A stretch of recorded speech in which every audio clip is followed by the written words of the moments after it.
yeroo asii deemtu tokkoon faana keetiitiif of eeggadhu siin hin jenne akkamitti si hordofuu dandeessa? Wanta xixiqqoo kana akkanatti sukkumanii biyyoorra deebisuutu namatti ulfaataa? Maal abbaaniif na hordoftaati? Yooma si hordofe jettaa isaa na gaafattaa? Na gadhiisi! Hiyyii gogaa hoolaa uffate jechuun kan akka keetiiti. Yeroo dhiyootti immoo waaqni dhuma keenatti agarsiisa. Mootii waliin afeerraa irbaataa qabna. Dhimma dhuunfaa iddoo hojii fiduu maaliif barbaachise? Hojii isinitti kenname hojjettaniitu?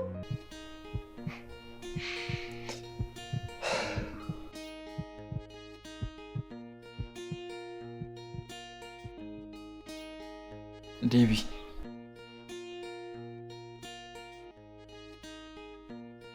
Si jaaladheera.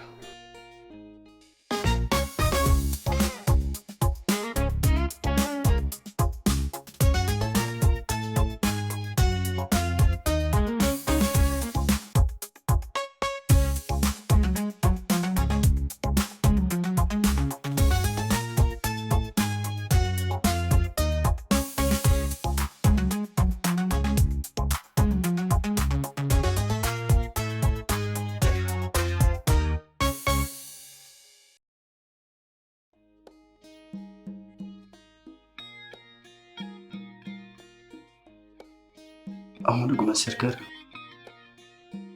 Iyyan mana. Nana mandimu.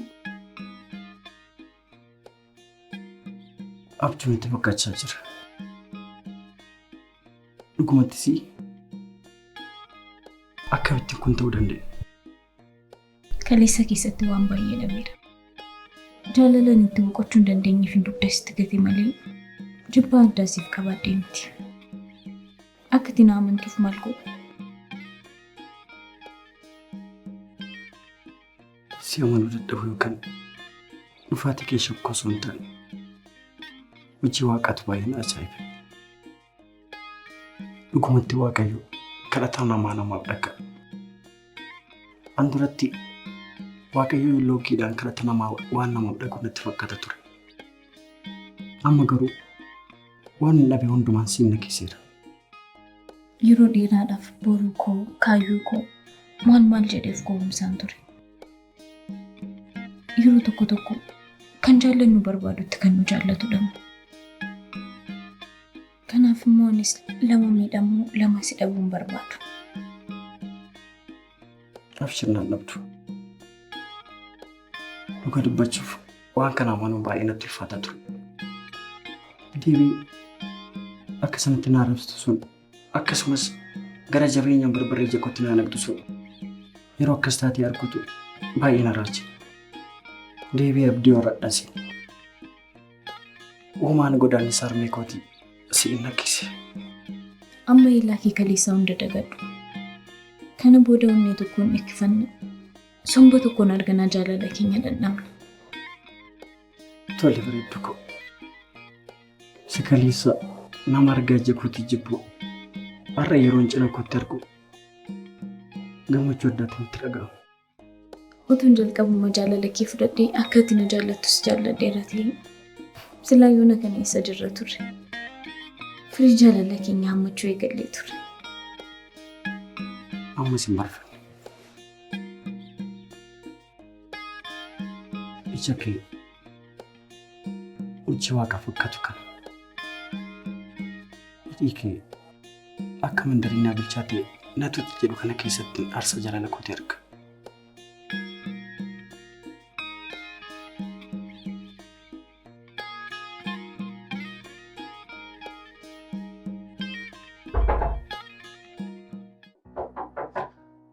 Eenyudha? Anaafoodha. Iddoon kana itti hafi. Maal qabatee turtee dhufte? Seeni.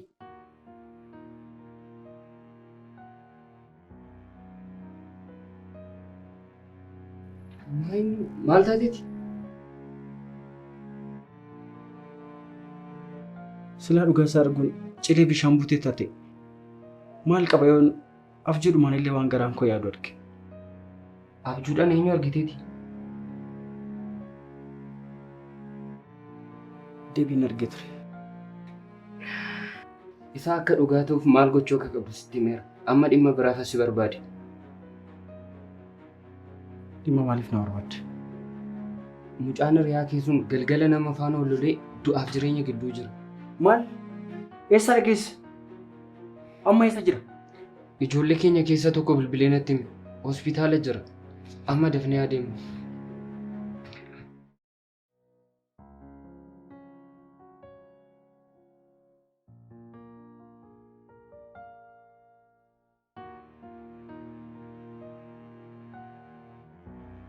Hello.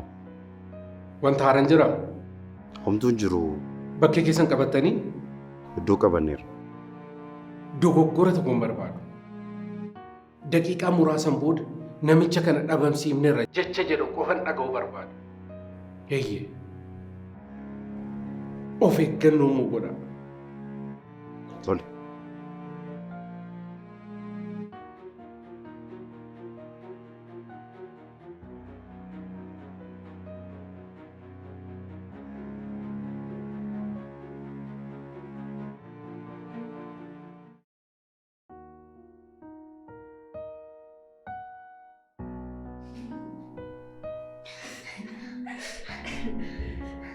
Na dhaga'uu didde malee namicha akka gara kanatti deemu sitti maan ture? Jechuun hariiroon keenya sadarkaa kanarra waan ga'u miti. Tasa guyyaa tokko gaaffii akkasii naaf dhiyeessa jedhee yaadeen beeku akkamittan shakka. Akkaataa isaatu nama ajaa'iba malee jaalalli haalaaf bakka hin filatu. Jechuun jalqabuma isaayyuu miira isaa dhugaadhaan sitti siqee ta'uu danda'a. Kun immoo akka inni jaalalli jaallatu godheera. Ta'uu danda'a. Deebiinis fayyaa hin qabdu. Yeroo namicha bira geesse akka romaansii wayiitti ishee godha fakkaata. Itti sesseeqtee namicha namaa galaafatte. Dhugaa dubbachuuf amala koo isin beektaniin alatti homaa waan ani itti agarsiise hin qabu. Otuma itti agarsiisuu baate iyyuu dhugaa qaba. Malaloon kun yeroo fuuldura teessee bisikitteettu akkamaa ta'ure. Tarii maaltu beeka? Galgala akkuma hojii dhagaleen yaadannoo isaa fudhatee maata beekoo olmaan koo guyyaa waa'ee kee ta'eera. Afaan saaqadhee hibboo onnee kooti si gaafachuu baadhus onnee koo keessatti yakka malee yakkamaa ta'ee hidhameera. Maalotoo kan isaatu hin taane dhoksaa miira keetii waan dubbachaa jirtu fakkaata. Anaafis naaf galuu dide bara. Garam waan isaa. Isinitti nafni qoostanii duutaniitu. Duriyyuu durbi qalloon gaddii koo miti. Kana eessa ishee ilaalee miira kootti? Amma eenyuuf deemaa jirtare? Maal jechuu barbaadde? Dhiisi. Tokkicha dubbii mataa qabannaan amma eegee biraan geessan itti biraan deebitan. Amma waa'ee hojii haasofnu? Hojiidhaaf baay'ee dhiphatta miti? Marri, kunoo fuula isaa ilaaltee hin bartu? Amma waan tokkorra oollu jechuun qoosayyoo baay'ates gaarii miti. Kanaaf maal yoo goone hojii keenyatti milkaa'uu dandeenya jennee yoo itti yaadne gaariidha jedheen. Sinitti fakkaatamu? Yaada gaariidha. Durumayyuu yaada bilchaata akkasiin utuu na cimsitee ta'e yoona kana eessa geenye ture? Amma sin barfanne.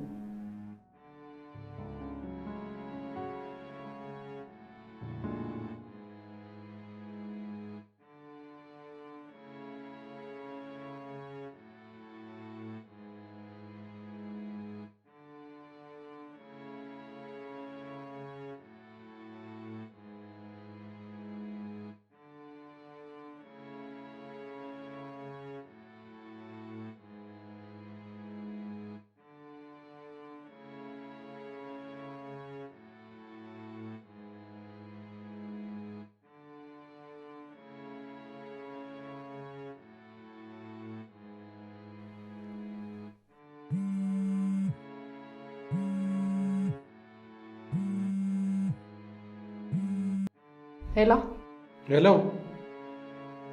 Maal achumaan callifte yeroon deeman jira. Yaalaan ture bilbilli isaa cufaadha. Ammayyuutuma yaalaa jirnaa bilbiltan. Yoo miree yeroon itti barbaade deeman jira. Karaa fedhiin isaa ta'uuti bilbiliifiti bakka inni jiru amma dafee natti himi. Tole nan yaala.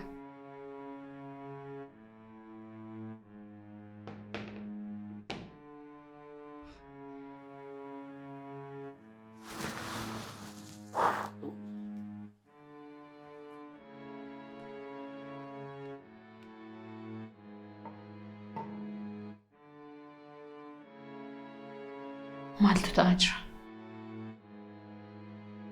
Maaliif akkasitti na sarde? Addatti maaliif barbaade?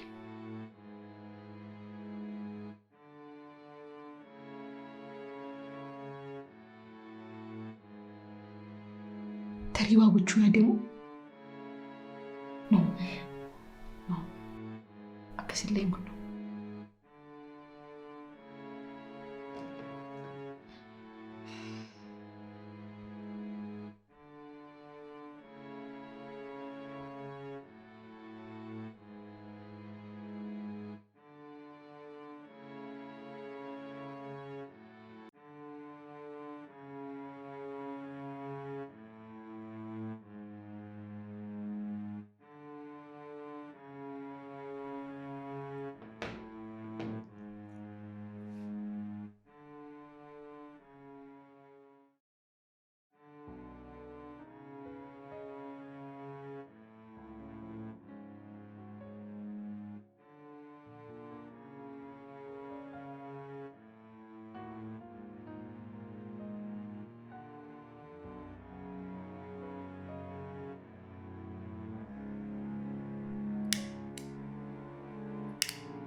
Garba.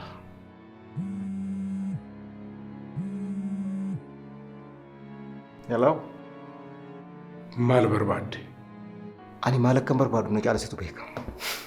Ati maal akka barbaadu natti himi malee. Na caala akkan maal barbaadu ati sirriitti beekta.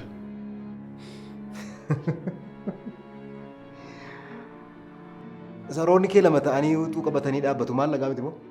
Maal? Ati ammas narraan buutu? Situ ofirratti mootii na godhe gaa. Yoo duute iyyuu ekeraa kee irratti mootii ta'een du'aa kee irra deema.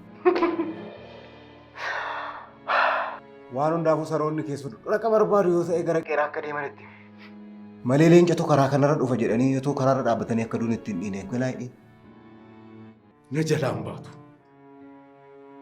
Si oolii yoo buutillee si walii tan bu'eeta si oolii lammaffaa keessa si jiraachisa. Maaloo tasgabbaa'e malee akkasitti naariini. Daftee dulloomtaa. Ani kan hin jedhu mee qaruuraa lamaan kan akkas taate utuu 5-6 dhugdee ta'e maal taatame? Na amani. Garaa haadha keetii keessatti otoo deebite illee na jalaan baatu. Isa guyyaatu murteessa. Yookiin ana dabarsee sitti na kennaa yookiin immoo si dabarsee natti kenna. Meesa dhiisiti.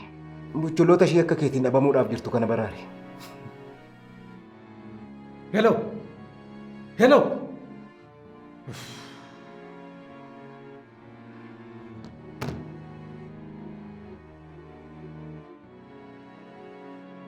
Namittiin kun hamma yoomitti natti taphatti.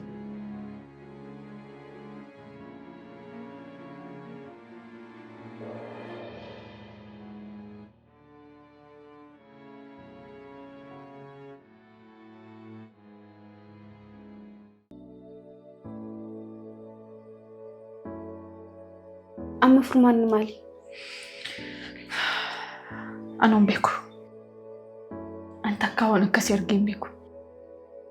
Akkamitti lafaa ka'e akkaawuntiin dhaabbataa cufamu? Anas isumatu bitaanatti gale. Rakkoon jiraannaan ilaalanii furuu hin danda'amu. Garuu amma miindaan hojjetoota maaliin kaffalama? Isaan kana ta'uu dhageenyaan waan biraa keessa galu. Amma kanaaf maal godhan marii? Yoo dhufanii miindaan maaf hin galle jedhan maalan jedhaan? Hojjetamaa jira yookaan sababa tokko itti himi. Obbo Guutaatti bilbiltee rakkoo akkasiitu nu mudate maaf hin jettuun? Isaan ofii isaanii rakkoo biraa keessa jiru. Kanaaf boodarra itti wayyaa. Boodarra jechuun guyyaa dabalataa eegnamoo? Akkas jechuu qoomti. Garuu miira amma inni keessa jiru irratti itti himuun abdatti boba'aa dabaluudha. Kanaaf xiqqoo turee itti hima. Ammasitti waanuma dandeessu yaali. Tole haa ta'u.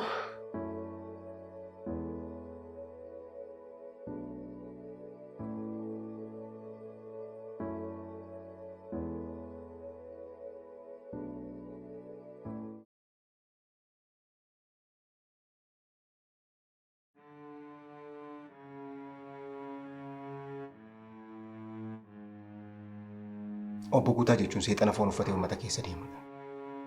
Dhiigni namaa homaa kan isatti hin fakkaanne. Takka obbo Guutaan nama akkasiiti jedhee yaadeen beeku. Gaafa sittaa isaan immoo ergamaa fakkaatu. Tasuma waan irraa shakkitu tokkollee irratti hin argattu. Seexanni jalqaba maal ture? Ergamaan turre? Amma tarree ergamootaa keessaa dhiitamee ba'utti mana isaa jijjiireera? Hin jijjiirre. Guutaa jechuunis kanumadha. Haadha hiyyeessaa buqqisaa. Namoota isa fuuldura dhaabatan immoo shira xaxee isa kaan dhabamsiisaa. Isa kaan immoo mana hidhaatti guuree umurii guutuutti murteessaa nama jiraatedha. Isa maqaan seexanni jedhu iyyuu xixiqqaata. Garuu kan naaf hin galle si qofaadha moo namoonni biroo namni miidhes jiru. Jechuun koo si qofaa taanaan rakkoon jiru akkuma jirutti ta'ee jibbi dhuunfaas akka keessa hin jiraanne baruu barbaadeen.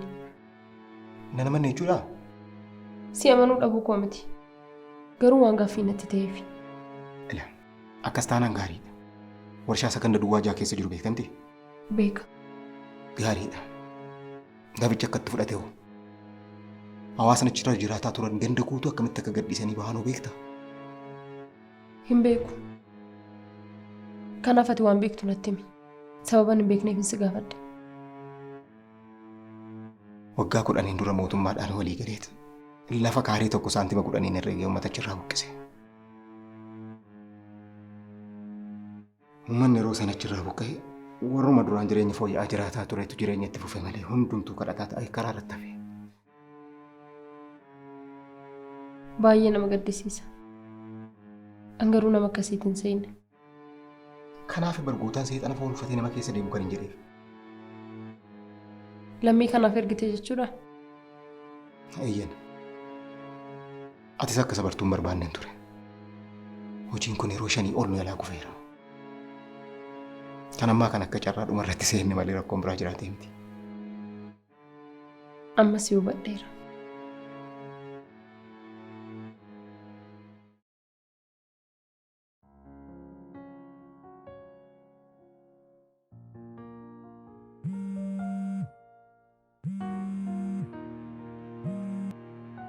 Hello. Saatiin itti jenne darbeera. Namtichi hagaa yoo naannofne kanaan maal goonu? Mataan dhaabbadhaa. Fajjajoowwan kun. Uf gattaniin dhaabbatinaa. Waan hunda sirriitti to'adhaa. Simbira qilleensa irrallee balaliitu sirriitti to'adhaa too isin jedhu. Mugaa turtanii miti. Maaltu ta'e? Itoo isin achi dhaabbattanii mugdanii. Namichi dhufee suura isin kaasee deemee miti. Maal jechuudha? Amma deemnu ree? Amma deemnu ree? Kobba! Bakka dhuftetti deebi.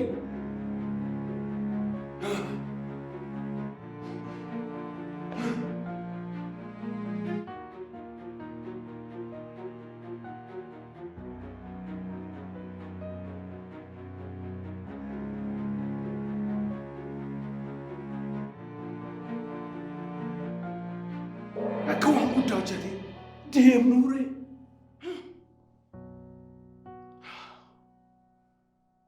Garba.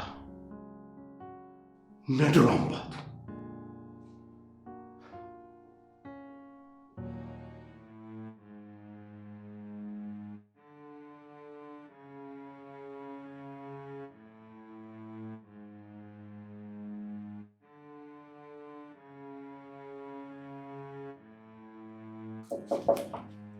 Seenaa.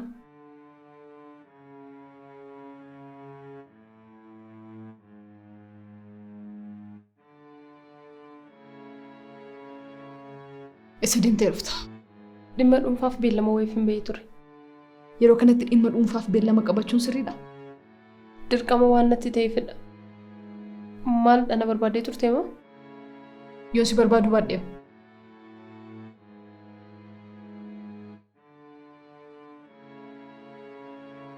Akkaawuntiin dhaabbataa cufameera.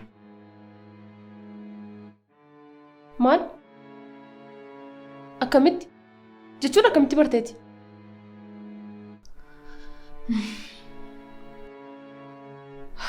Mindaan akka kaffalamuuf xalaa yeroo dhaqu cufameera jedhan. Sababiin isaa hoo?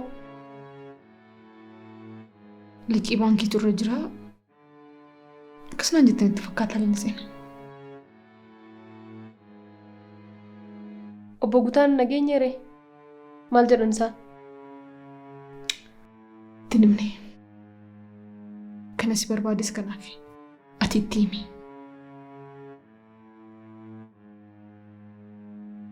Ani moo? Ati maal fittin himtu? Sababa hojii tokkoof walitti aarree jirra. Miira kana keessa taa'ee immoo itti himuun barbaadu. Gastaanaa naa ta'u. Hojjetoonni waa'ee mindaa si gaafatan immoo ni gala jedhini. Waa biraa akkatti namni. Tole. Sanaaf dhiisi.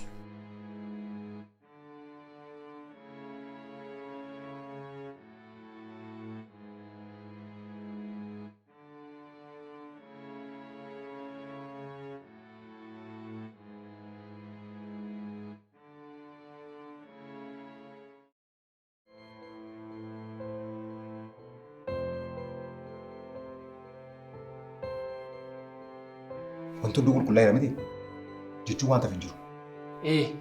Hunda isaa xumurreerra.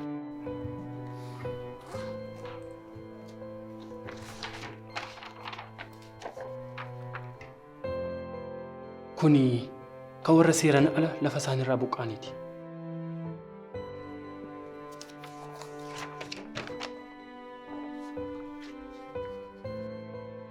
Kuni liqaa baankiiti.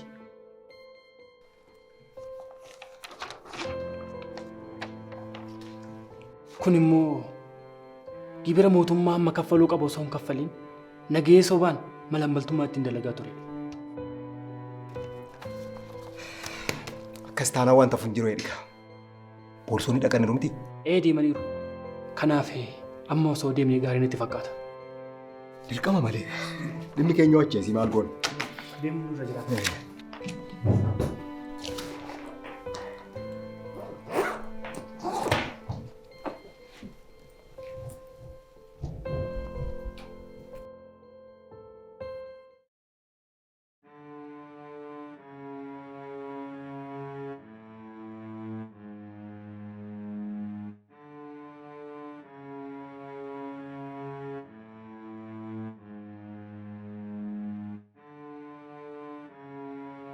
Ora, agarto? Waajjira poolisii irraa dhufne. Maarree. Maalan balleessitan? Yakka amma ammaatti hojjettaniif ragaan qabatamaa waan isin irratti argameef to'annoo seeraa jala ooltaniitu. Maalan balleessi akka maalii tan hojjedhan? Isa waajjira poolisii taasisuuf. Akkasuma goora raaftanii na qabdu moo? Maal jechuu keessan? Deemuun nu gargaara. Akka maaliidhaaf na qabdan wanti hin balleessi hin jiru.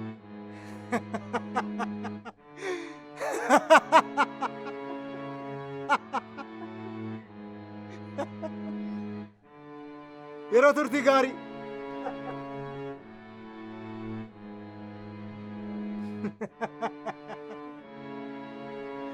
Nagaatti.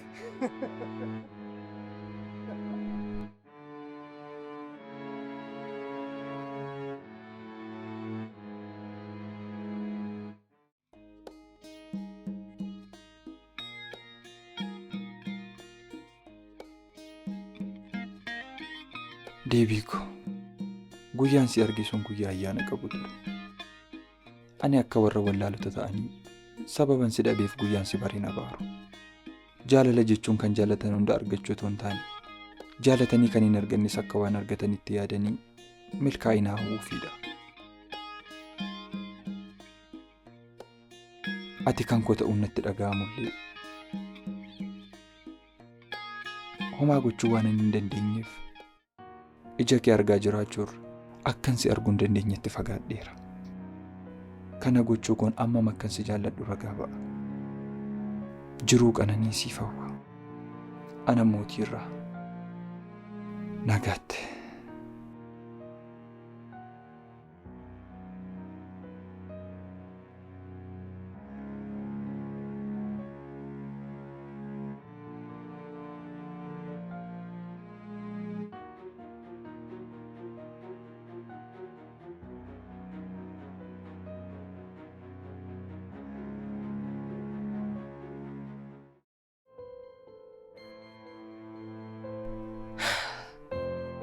Bilbilli isaanii hojjetu.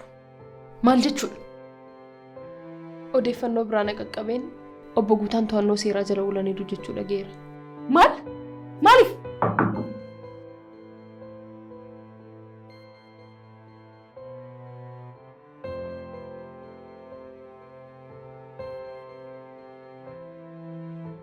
Maal sin gargaaru? Nagaa oltee? Nagaa. Ajaja mana murtiitiin dhufnee kana booddee dhaabbanni kun saamsameera.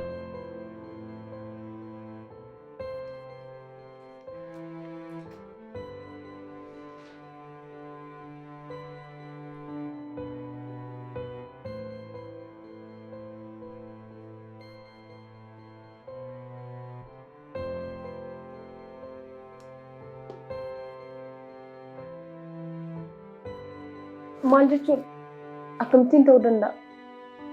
Obbo Guutaanis yakkoota malaammaltummaa fi daddabarsa seera alaatiin ragaa waan irratti argameef to'annoo seeraa jala oolaniiru.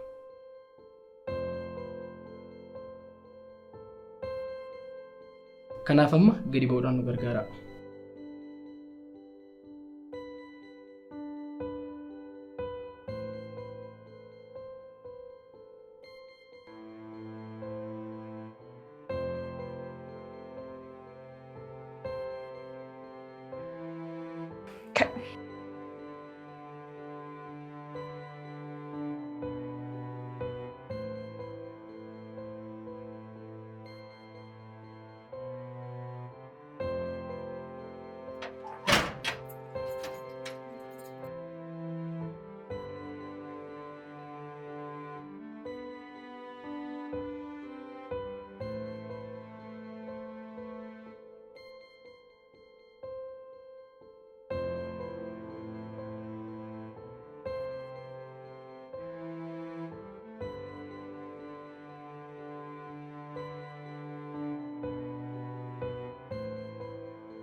Obbo Guutaatti akkamitti itti hubuu dandeenya?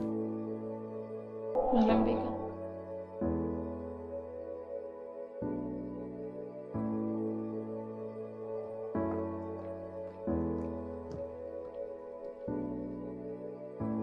Maal dhagifti? Akkamitti kun ta'e? Anaan beeku. Anayyuu abjuu natti fakkaachaa jira. Amanuun natti ulfaateera. Kanuma ammanumaaf dhamaa turre jechuudha. Egereen keenya maal ta'a? Amma dokumentii baannee hojii barbaacha jooraa oolle jechuudha. Waan dhufu hundumaa faana boonyee dhiphannee hin dandeenyu. Jireenyi hunda keenya ammoo harka Waaqaa keessa malee harka dhaabbata kanaa keessa hin jiru. Kanaafiyyuu kana caalaa of hin dhiphisinaa. Jabaadhaa.